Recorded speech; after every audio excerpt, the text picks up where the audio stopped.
et merci d'être avec nous sur On ne vous demande pas d'y croire. Aujourd'hui, nous avons la chance d'avoir 3 invités. 2 d'entre eux nous viennent du bout du monde, ils sont indiens. Et avec Anne, nous allons tout savoir sur la médecine ayurvédique. Et tout d'abord, on va commencer par un mantra. Bonjour, namaste. À vous. We can start with a prayer for Ayurveda because the Lord of Ayurveda, his name is Lord Dhanvantari, and we would like to start this beautiful conversation with a prayer to Lord Dhanvantari. So I would hand over my mic to Dr. Nidhi for the prayers. Namami Dhanvantarimadhidevam Surasure Vanditapadpadmam Loke Jararupayam Mrutyunasham Dataramesham Vividaushadinam. I'd like to translate this into English as we bow down to Lord Dhanvantari, who is the god of Ayurveda, who made Ayurveda into this world. And this is for the well-being of all the human beings. And he is the one who treats all the good, the bad, and everything in this world. So we bow down to him and we pray for the success of this conversation. Thank you very much. Thank you. Our pleasure to be here, to be able to talk to you about Ayurveda, about spirituality here in Corsica. This is the 3rd time for us with Anne. Anne has been an inspiration for us to bring Ayurveda to Corsica. Alors pour commencer, ce que j'aimerais, c'est que vous vous présentiez un par un pour connaître un petit peu votre parcours dans l'Ayurveda et vers l'Ayurveda. Donc on peut commencer par Madame. Hello friends, I am Dr. Nidhi Jha. I am an Ayurvedic doctor. I come from India.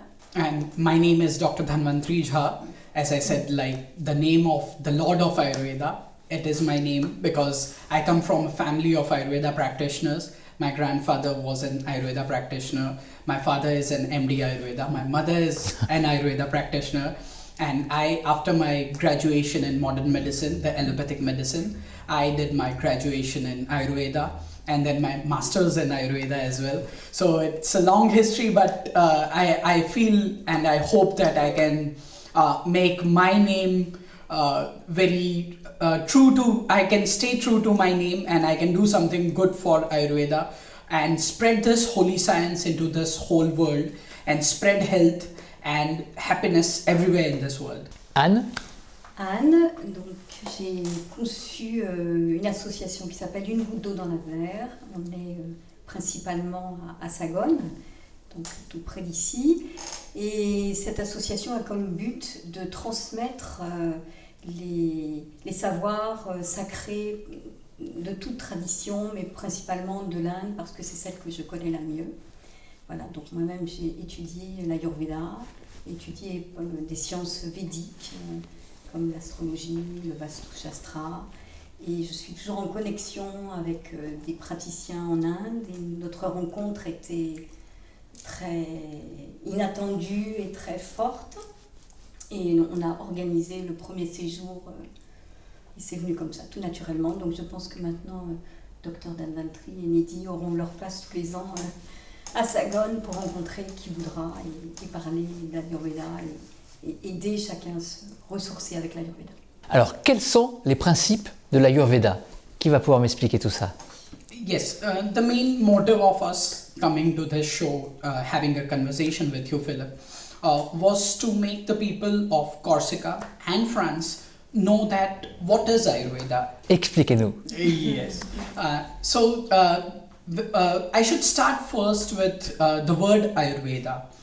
The word Ayurveda is a word of Sanskrit language that belonged to India, and it has been the oldest language in the history of the human beings. So, and it is also considered one of the languages which is very near to the gods. And the word Ayurveda is described and is made up of 2 words. The first one is Ayu and the second one is Veda. The word Ayu means life and the word Veda means science. So basically Ayurveda means the life or the science of life. So Ayurveda is all about the science of life. How should a human being live his life? What he should do in his life?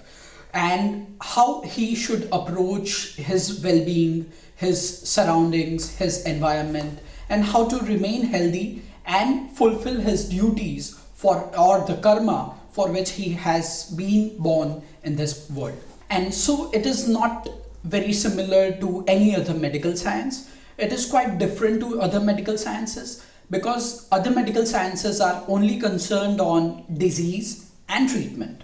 But Ayurveda is basically about how to stay healthy.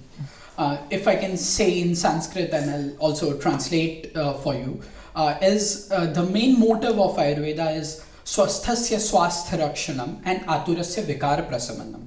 That means treating the ill or treating the diseases, but the main motive is preventing the diseases. So preventing the diseases is amongst the main motives of Ayurveda, and that is which any other medical science lacks in. And we also have many other treatments in Ayurveda for treatment of different and various diseases, may it be chronic diseases, acute diseases, and all other diseases as well. Now, talking about Ayurveda, I see many people in France or in Corsica believe that Ayurveda is all about massage or detox or something like that, and it is very slow to work and it only depends on herbs and all these things. But as I said, then I would like to use this opportunity while talking to you to tell you that it is not about this. It is not limited to this. It's a vast medical science. It is a vast science of life, as I said, and it includes many different portions from human life which can make you live a healthy, happy, and a much better life than what we are living in the modern era. Depuis quand vient ce savoir?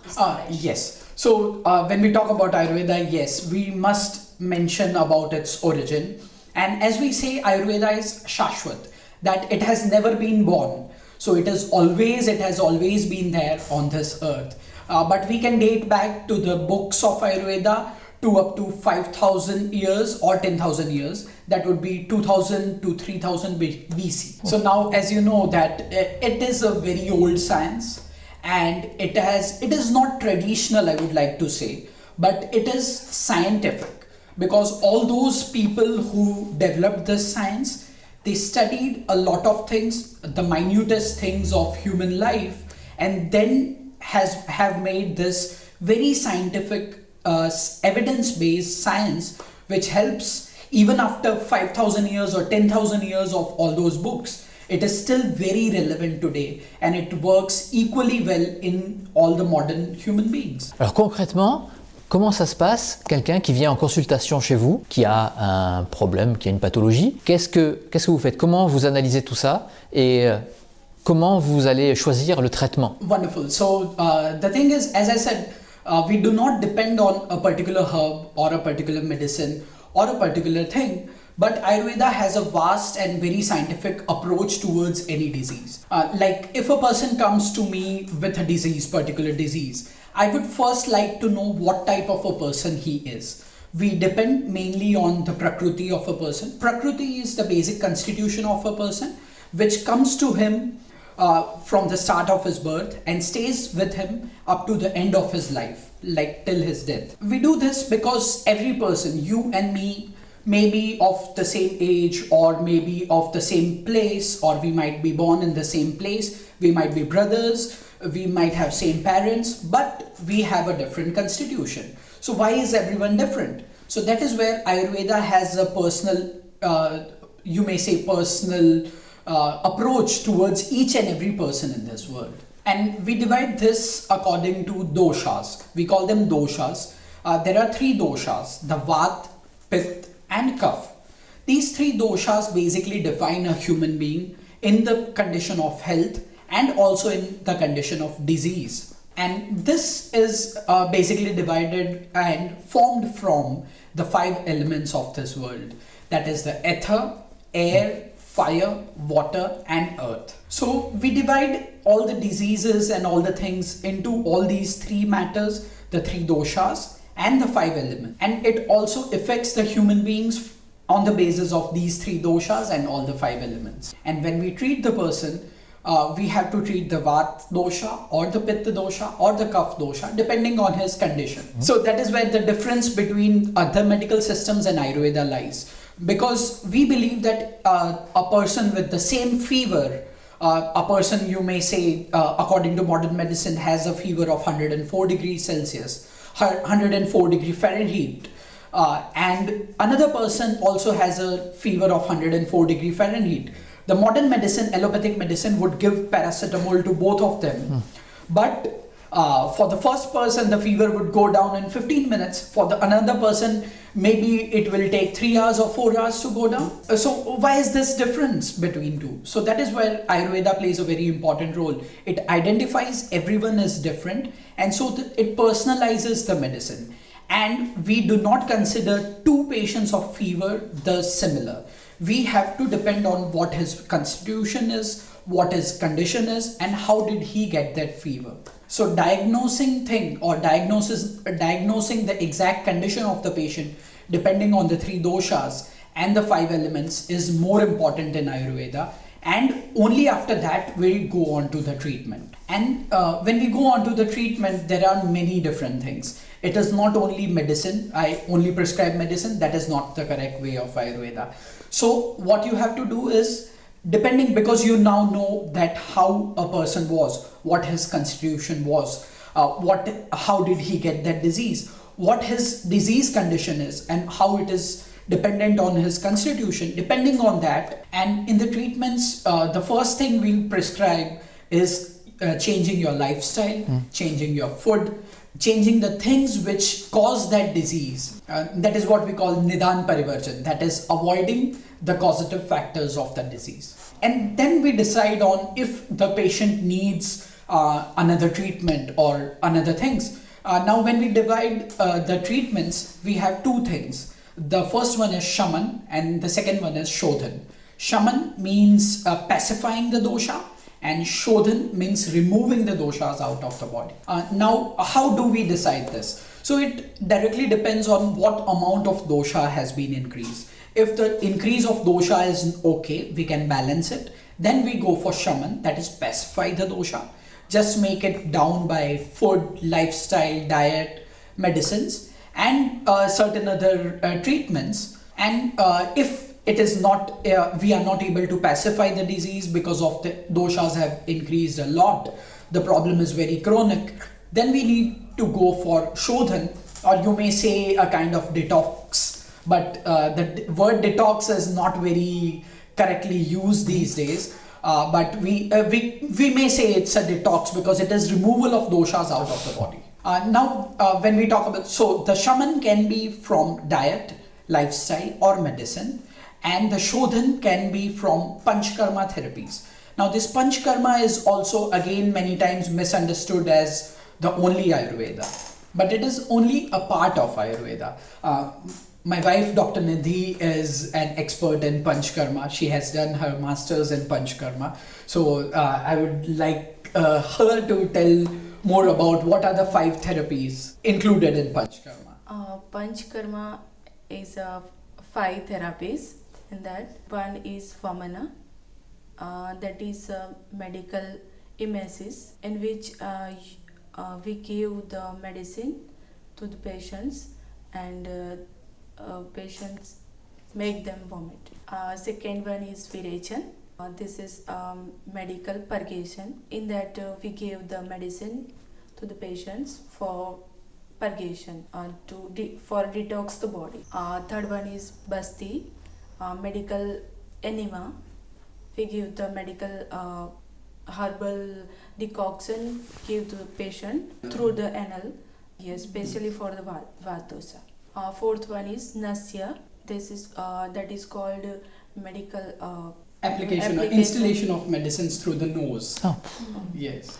And fifth one is Rakta motion, in which we bloodletting, removal of blood from the body. Je voulais juste vous poser une question. Là, on parle de la guérison, comment vous pratiquez la guérison. Ce que je voulais savoir, c'est comment vous effectuez le diagnostic. Est-ce que vous avez une méthode à vous pour effectuer un diagnostic sur une pathologie? Est-ce que, je sais pas, vous auscultez la personne? Comment ça se passe? Yes. And that's a very good question because that is where, as I said, Ayurveda, the core of Ayurveda lies. The first thing when the patient approaches us is we need to see the patient through various types of examinations. It is very similar, it can be very similar at the first look to the modern medical examination. But as I said, the first thing would be I have to understand what constitution the patient is. So I have to know what type of a person is. So I ask him what type of food he eats, how does he live, how is his emotional quotient, how does he react to various conditions, how is his diet. These are the questions that I ask. Then I examine the patient through various modes. Like I see the patient, if they have some type of a skin disease, I see the skin spot, and then I have my own examination things, like I see the tongue, I see their skin, what type of skin they have, what type of eyes they have, what type of, I do ask many questions on that as well. What type of urine does he pass, what problems does he have while passing urine or while passing stool, or what kind of habits does he have, all those things in examining. So there are various types of examinations. We call them Ashtavit Pariksha, that is 8-folded examinations, Dashvit Pariksha, that 10-folded examinations. But basically we can divide all these into 3 types. These 3 would be the Darshan, Sparshan and Prashnan. The Darshan Pariksha means seeing the patient. The Prashnan Pariksha means asking the questions to the patient, and Sparshan Pariksha means touching the patient. In this, while touching the patient, the main examination is the pulse diagnosis. Now, this Nadi Pariksha is again very important, and many times patients come to us and they say, see my Nadi and tell me what my disease is. But it is not any kind of magic or anything. It is one of the examinations. And through this we can know the condition and the levels of doshas. So it is a part of Ayurveda. It is not completely Ayurveda. And many people do practice it. But I still believe that Ayurveda has much more to offer than only the Nadi Pariksha. So we use all these things, and so that is why an Ayurveda consultation would take anything between 30 minutes to 1 hour or maybe more than that. So one-on-one consultation on Ayurveda is completely different because the patient has to understand that the doctor is going to treat him. So the patient has to trust the doctor, and the doctor has to have the feeling to really do good to the patient. And so the doctor has to be very kind towards the patient, has to be like sympathizing to the patient, and has to make the patient believe that he is going to be getting cured. Because I believe that sometimes instilling confidence in the patient gives a much better results than saying, oh, you won't be treated. If you say that, the patient goes into depression, and even worse thing happens with the patient. So we have to make the patient feel comfortable and have to make patient understand that if he does better with all his lifestyle, diet, medicines and food, he is certainly going to get much better life than he is living. And so if you want to ask anything about the treatments and all the diagnosis. Qu'est-ce qu'on peut soigner donc avec l'Ayurveda? Est-ce qu'il y a des maladies qui sont plus facilement soignables? Là, je vais aller loin. Est-ce qu'on peut soigner un cancer? Now, the thing with the modern world is you cannot very frequently use the word cure, right? Okay. The modern world, because of all the limitations and all the things, we cannot use cure. But I can assure you that Ayurveda does treat almost all the diseases, almost all the conditions that a human can have. Because as I said, Ayurveda is the science of life, and it is about the human life. And as your question goes, that are there any particular diseases? So as I first said in my interview, that there are 2 types of things. We can choose Shamana, that is pacifying the doshas, or there can be Shodhana. We can go for Shodhana when the doshas are high. So we always say that all the diseases, even if it is the simplest of fever, But if the doshas are very high, and if all the three, Vat, Pitta and Kapha, are all very badly vitiated, then it can be very difficult to cure, even if it is for only 1 day or 2 days. But if the doshas are high, it is difficult to cure. I would not like to say a specific disease, we can cure a specific disease with Ayurveda, but I would surely like to say that even if it's a very dreadful, very dangerous disease, but if it is of very small, minute nature, of the doshas are very less vitiated, we can certainly have much better results, and in certain cases surely say that we can treat it much better than any other form of medicine. But generally there is a belief in the whole world that Ayurveda can cure all the chronic diseases better. This is only because it is not like Ayurveda treats only the chronic diseases better, but it is more like because the modern medicine or the allopathic medicine cannot treat the chronic diseases, we say that Ayurveda can cure the chronic diseases better. But with my experience and all the knowledge that I've got through my teachers, from my parents, everyone relating to Ayurveda, I can certainly say that if you follow the principles of Ayurveda correctly, the diet, the lifestyle, the food, everything, then you can certainly cure even the acute diseases, the dangerous diseases like say diabetes or cancers or all those things. But the thing is, we are very reluctant to follow each and everything. We don't want to change our lifestyle, we don't want to change our food habits, we don't want to change our things. And again, for very dangerous diseases, I would say that Ayurveda always says that you have to prevent the disease first. Oui, peut-être que pour nous, dans notre monde occidental, il y a une dimension qui me semble très importante d'ajouter, c'est que pour l'Ayurveda, tout est nourriture. Tout est nourriture. Donc, toutes nos expériences de vie, toutes nos pensées, est-ce qu'on va pouvoir les digérer, les métaboliser, les faire, et qu'est-ce qu'on va en faire dans la conscience? L'Ayurveda, c'est aussi une sagesse, une philosophie, une sagesse, une spiritualité. Et bien des habitudes de vie dont parle le docteur Dhanvantri sont pour nous des difficultés au niveau de notre mental, parce que l'agitation mentale, c'est ce qui dérègle le plus le premier dosha, le dosha Vata, qui est celui qui gouverne les autres. Voilà. Donc c'est important de reprendre aussi cette idée, parce que là ça paraît très technique, hein, mais très intéressant. Aussi, voilà, c'est très intéressant, mais il y a aussi cette dimension de conscience. Et la maladie vient de ce qu'on appelle une erreur de l'intelligence, de la sagesse. On a oublié notre connexion avec la nature, peut-être avec le divin, avec le cosmos. Et on veut faire ce qu'on veut, l'ego. Et on n'écoute pas, on ne respecte pas les lois de cette nature qui fait qu'on a un corps, on est limité par ce corps, il fonctionne d'une certaine façon, et si on s'éloigne trop, et bien naturellement, il va y avoir des conséquences. Est-ce que tous les praticiens ayurvédiques sont hindous, ou il n'est pas nécessaire d'avoir cette religion pour pouvoir la pratiquer efficacement? Oui, alors je vais répondre pour moi et ensuite oui. je vais... Oui. Je ne pense pas qu'il soit nécessaire d'être hindou, hein, c'est pas... mais par contre je pense que la connexion à la spiritualité est fondamentale. C'est ce qui donne le sens et ce qui est la base. Les Védas sont des textes qui ne parlent que de ça. Et c'est pour ça que Nidhi a commencé par le mantra de Dhanvantri pour être vraiment dans cette vibration et ce remerciement à cette tradition. J'essaye à mon niveau de pratiquer, de faire des consultations d'Ayurveda. Je ne suis pas hindoue, hein, j'ai la religion de ma culture catholique, mais je suis très très reliée aux énergies de l'Inde et je pense que c'est quand même très, très aidant. Vous allez souvent en Inde? Oui, le plus possible.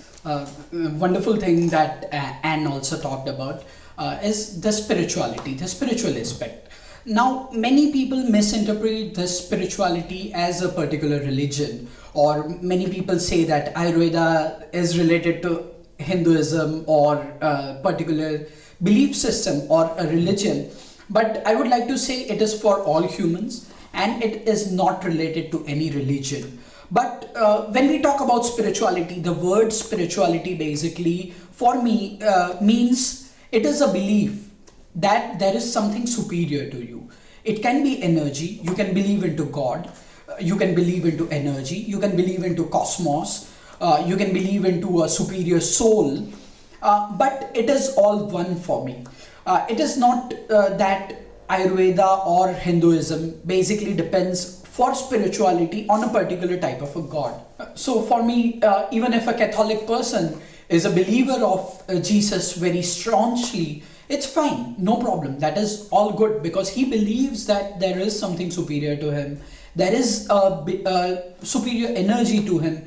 There is a better pious soul to him so that he can have his soul go and meet that soul and attain salvation. I always believe that extremism or being an extremist can harm you as a human being because you don't respect the another person with another belief or another religion, and that will always harm you. So instead of being extremist, you have to be open towards everything. You have to understand that the another human being is behaving or doing in a particular manner because of his karma or his life before, or his lifestyle, or all the pains he might have gone through in this life. So you don't need to be an extremist, but you have to have a belief system. Because sometimes what happens is we as human beings believe that, oh, I am everything. There is no God, but everything that has happened is because of something happened into this world and it came immediately. And because of that system, what happens is we put a lot of pressure on ourselves, and then we believe that, oh, that person is bad. We start judging people, and that is where the harm lies. So that is when you depend on a superior soul, you know that you are not everything into this world. You are the minutest part of this whole universe. So spirituality basically means, and as we are talking, it is obvious that Ayurveda depends a lot on spirituality. Because as I said, a patient, when he comes to me, he has to have a belief in me that I am going to cure him. Because if a person comes to me and he says, no, he's so young, because I see a lot of patients who are very old. And if that person comes to me and says, oh, he's just 30 and I'm 60, how can that small child cure me? Then he is never going to get cured. So that belief system is always there. And if you believe someone, you are certainly going to get much better results. And so spirituality is very important for Ayurveda. Now when we are talking about spirituality and Ayurveda and everything else, I would certainly like to point towards Anne for this, because like Anne is one of the persons who has been to India, who has seen India, who has seen Ayurveda very closely, learned Ayurveda very well. And then she also knows much better about the Vastu Shastra, the energy healing and all those things. So I would certainly like to know more from Anne about what she thinks about Ayurveda, how she thinks about the Indianness, how she helps with Vastu Shastra. And I believe that all these things are very sister concerned. They are related to each other and can certainly help a person heal much better than anything else in this world. So I would like Anne to talk more about this. À vous, Anne. Oui, effectivement, je pense qu'on ne peut pas séparer l'Ayurveda de la spiritualité parce que c'est une relation d'âme à âme. Et notamment la prise du pouls, c'est pas juste un geste technique, c'est un geste très complexe, très technique, mais c'est d'abord une écoute d'âme à âme. Voilà, on est face à quelqu'un et on ressent, on va avoir des informations qui vont nous être... Mais c'est quand même très technique. C'est aussi très technique. Et c'est aussi la pureté, je dirais, de l'intention du médecin et effectivement la confiance et la sincérité de ce qui se passe qui va faire qu'on va pouvoir comprendre quelle est la cause. Parce que le plus compliqué peut-être, enfin, de mon point de vue, c'est de faire comprendre à la personne qu'il ne pourra rien changer dans les conséquences s'il ne touche absolument pas à la cause. Mais je pense pour les personnes comme ça que je côtoie ou que je peux rencontrer, que je peux aider parfois, eh bien c'est vraiment leur redonner ce que nos traditions savaient, hein, il y a eu déjà une ou deux générations, mais nous relier les uns aux autres, mais nous relier aux énergies de la nature. C'est parfois la prescription, ça va être allez vous promener lentement le long de la mer. Ça peut être regarder la lune. Est-ce que vous pouvez prescrire de la méditation en médecine ayurvédique? Oui. Moi, je dis toujours qu'il y a les 2 remèdes principaux de l'Ayurveda sont l'eau chaude, hot water, and meditation, la méditation. L'eau chaude? Oui, l'eau chaude. Parce que l'eau chaude, c'est un peu comme pour la vaisselle, si on veut quelque part nettoyer tranquillement, sans violence ce qu'il y a à l'intérieur, on va boire, selon sa constitution, de l'eau tiède ou de l'eau chaude, mais jamais de l'eau qui sort du frigo. Donc il y a ce mouvement comme ça d'élimination et très doux. L'Ayurveda, c'est Ahimsa, c'est non-violence, donc il y a le précepte de Gandhi. Et donc plus on respecte notre nature, plus on se met en connexion, en relation avec la nature, avec un grand N, le cosmos et les énergies qui l'habitent, eh bien, on va retrouver quelque chose de fondamental, parce que ce qui guérit dans l'Ayurveda, c'est la joie. Voilà, c'est Ojas, c'est la joie. C'est dans le pouls, on peut ressentir si quelqu'un est en paix, si quelqu'un est dans le contentement, comme on dit en Inde, santosha, on accepte ce qui est, on est content, on accepte.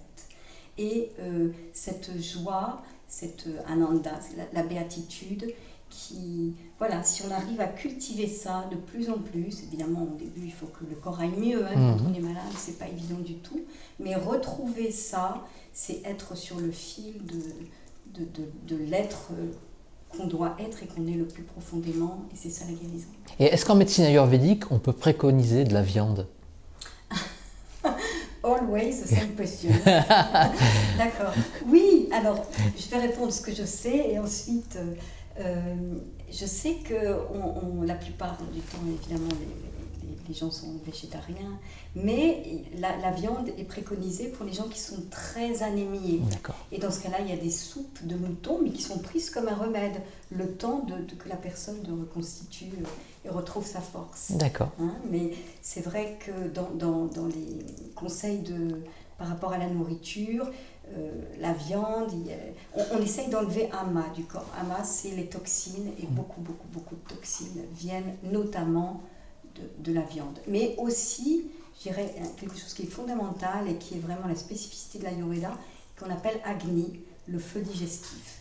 Si on a un bon feu digestif, nous dit l'Ayurveda, on peut manger ce qu'on veut, même des fraises tagada, et voilà, on va les digérer. Si par contre on n'a pas un bon feu digestif, alors là, on sera en indigestion permanente, même si on mange du bio, même si, voilà. Donc ça, c'est très très important, cette histoire de feu digestif. Et je voulais vous demander quel statut a la médecine ayurvédique en Inde? Vous qui êtes médecin traditionnel, est-ce que vous arriviez à faire les deux, à avoir la casquette médecine ayurvédique et médecine traditionnelle? En France, je ne pense pas que ça serait possible de faire ça officiellement. So in India, it's because it originated in India. The system of Ayurveda originated in India. So at present, what is there is a political system also in India, that you go to a college, medical college, like similar to a medical college, because I did my both graduation in allopathic and Ayurveda. But in India at present, the system of Ayurveda is you go to a medical college, similar to the allopathic medical college, and it takes a time of duration of 5.5 years. The course is named as BAMS, Bachelor of Ayurvedic Medicine and Surgery. And after you complete this 5.5 years of course known as BAMS, you get a license to practice as a doctor in India. So for me, it's like I have both the licenses for the modern medicine and Ayurveda as well. For my wife, as she is an Ayurveda practitioner, even she is a doctor. She also did her masters of 3.5 years for Panchkarma, the specialization in subject of Panchkarma. So that is how she has the registration of a doctor in India for Ayurveda. So she is an Ayurveda doctor. So anyone who has done this course, the BAMS, can practice as a doctor in India. So it is a perfect system, and I believe, as you asked about France, at present in France you cannot practice any traditional system of medicine, but there are many drawbacks to the modern medical system. And I believe that in France there are many people who are eager to know about Ayurveda, because Ayurveda is not a traditional system of medicine. And as I said, it is very scientific. The only thing is we need to prove it according to the modern things. But when a medicine cannot work on you and me in a similar way, how can we prove that? So that is where the problem or the challenge with Ayurveda lies. But I'm sure that in coming few years, and with the relations of India and France improving, I believe France can also understand this thing and also understand all the drawbacks that the modern medicine has. And not only France, the whole world, I believe, will have to rely on Ayurveda in coming 25 years from now. And so Ayurveda will certainly play a very important role in the healthcare of the world in coming 20-25 years. Juste pour donner un chiffre, parce que je viens de le lire, donc je l'ai encore en tête, c'est que 70% de la population indienne se soigne avec l'Ayurveda. D'accord. Et vu le nombre d'Indiens, ça fait 1/6 de la population de la planète. Ah oui. C'est pas négligeable. C'est pas négligeable du tout. Est-ce que les laboratoires, la médecine traditionnelle occidentale, qui cherchent des brevets, est-ce qu'elles s'intéressent à tous ces mélanges d'une médecine ancestrale qui fait ses preuves, peut-être pour gagner de l'argent, mais ça devrait intéresser et puis on devrait en profiter, nous, du côté occidental. Yes, this is how everyone thinks of, because as I said, like for research or for establishing that, because at present what happens is the modern world or the allopathic medicine basically depends on how this paracetamol works in fever. So it is mainly focused on a medicine. But Ayurveda, as I said, is not focused on a medicine. So a laboratory cannot prove the scientificity of Ayurveda because it has been a long thought process and it is going on. But many countries in the Western world as well, like the Switzerland, has made Ayurveda legal since 2015 and they believe that this is helping. La Suisse est vraiment très avancée sur toutes ces médecines, c'est des médecines douces, même sur les études de NDE, plein de questions qu'on se pose, et sur l'étude de la vie éventuelle après la mort. Yes. So it is about believing. It is about a whole system or the people of the whole country believing into something that yes, this is possible. And we see these results for people before 5 years or 10 years didn't used to believe into traditional Chinese medicine. But recently, since last 2 years, there have been Nobel Prizes into medicine for practitioners of traditional Chinese medicine. So that is why I believe that Ayurveda can help and can help in much better way. Because Ayurveda is not just traditional, it's scientific. I keep on stressing this thing, that it is scientific. And so I believe, because like even if you don't trust each and everything I say, then what I say is for all the things like there is antibiotic resistance. In modern medicine, there are many new infections coming, but when you give antibiotics, it is not working because it has become resistant in the human beings. So this place, Ayurveda can play a very important role. The herbs of Ayurveda, certain herbs which can act as antibiotics, but I don't prefer or I don't advise using it as antibiotics. But you can use certain principles of Ayurveda into treating those infections. Certain other things like the mental disorders, where a person has psychic problems.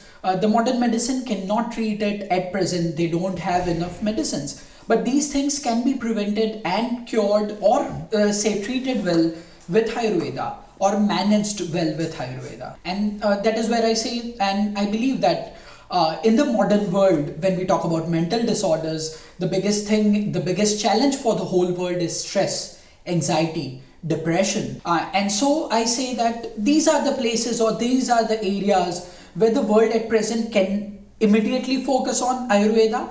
And when you will see for yourself that Ayurveda gives amazing results, magical results into this. It's not magic, it's science again. But when it gives such magical results in all these things, I feel Ayurveda should be given a chance in the modern world for everyone to try and see for themselves that Ayurveda can work very well and give a chance as a main system of medicine. And I believe people should move away from only concentrating on medicines working on humans. Instead of that, they should see how a human can treat a human himself. And the biggest positive point with Ayurveda would be the herbs or the medicines or the lifestyle or the diet we say is completely harmless to all the human beings, because it is the food we use, it is the herbs we use which are not harmful to the human beings. Est-ce que vous voulez rajouter quelque chose qu'on aurait omis de parler dans la médecine ayurvédique? S'il y a quelque chose que vous voulez rajouter? It was a very nice conversation with you, talking about all these things, our inspiration in France, and for bringing us to Corsica, such beautiful place. The thing is, we cannot talk about Ayurveda because, as I said, it is a science which has evolved through 5,000 years, 10,000 years, and it has to be experienced for yourself, and it cannot be made short for anyone into 1 hour and can be explained. But if you have any questions later on, if your viewers have any questions later on, you can certainly contact me, you can contact Philip. Philip can ask me questions anytime, and I would be certainly very glad to talk about all these things. Merci. Comment dit-on au revoir en indien? In India, we say the basic mode of communication to anyone is namaste. Namaste. But this also means you can say goodbye with this. But we say there are many words like for Gujarati. Because India is a country of languages. There are many words for in each language. The place where we come from is Gujarat. We say Aujo. That means come again. On va dire Namasté alors. Yes. Namasté. Namaste.